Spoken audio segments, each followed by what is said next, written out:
बाजरीची भाकरी तुम्ही सगळेच खात असाल, पण कधी असा बाजरीचा कुरकुरीत मसाला डोसा खाल्ला आहे का? नसेल खाल्ला, तर आजपासून खायला सुरुवात करा. कारण आज मी फक्त 1 कप बाजरीच्या पिठापासून इतका मस्त कुरकुरीत डोसा कसा बनवायचा ते दाखवणार आहे. त्याशिवाय हा डोसा बनवण्यासाठी मी अजिबात कुठेही रवा किंवा तांदळाचं पीठ, तांदळाचा सुद्धा वापर केलेला नाही. तरी देखील हा इतका कुरकुरीत मस्त असा मसाला डोसा तयार होतो. आवाजावरूनच तुम्हाला लक्षात आलं असेल किती मस्त आणि कुरकुरीत दोन्ही डोसे तयार झाले आहेत.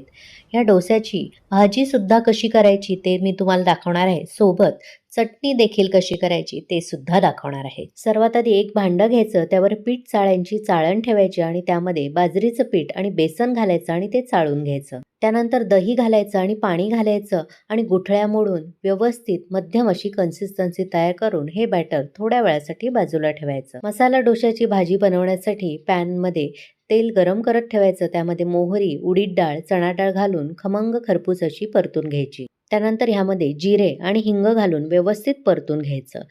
आता यामध्ये उभा चिरलेला कांदा, हिरवी मिरची आणि कढीपत्ता घालायचा. सोबतच आल्याचा किससुद्धा घालायचा.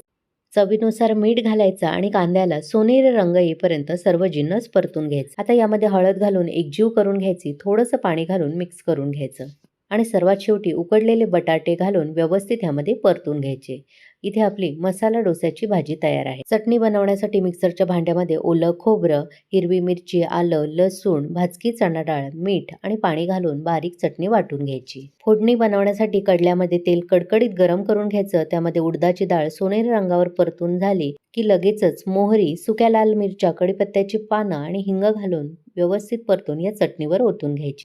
बाजूला ठेवलेल्या डोस्याच्या मिश्रणात चवीप्रमाणे मीठ घालायचं आणि व्यवस्थित एकजीव करून घ्यायचं. कन्सिस्टन्सी एकदा चेक करून घ्यायची. चिमूटभर खाण्याचा सोडा घालायचा आणि व्यवस्थित तो सुद्धा एकजीव करून घ्यायचा. डोसा बनवण्यासाठी डोसा तवा चांगला कडकडीत गरम करून घ्यायचं. त्यावर पाणी शिंपडून ते पुसून घ्यायचं आणि डोस्याचं बॅटर 1 ते 2 पळी तव्याच्या मध्यभागी घालायचा आणि जितका पातळ आणि मोठा डोसा करता येईल तितका पसरवून घ्यायचा. वरचं आवरण कोरडं झालं की आवडीनुसार तेल, तूप किंवा बटर सोडायचा आणि डोस्याच्या कडा कुरकुरीत होईपर्यंत वाट बघायची.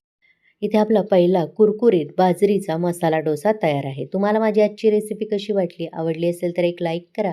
जास्तीत जास्त लोकांना शेअर करा. प्रेषिताच किचनला सबस्क्राईब करायला विसरू नका. याच रेसिपीची सविस्तर कृती, भरपूर टिप्स आणि साहित्य अचूक प्रमाणात पाहण्यासाठी व्हिडिओच्या खाली एक छोटासा त्रिकोणी बटन दिसत असेल त्या लिंकवर क्लिक करून तुम्ही पाहू शकता. धन्यवाद.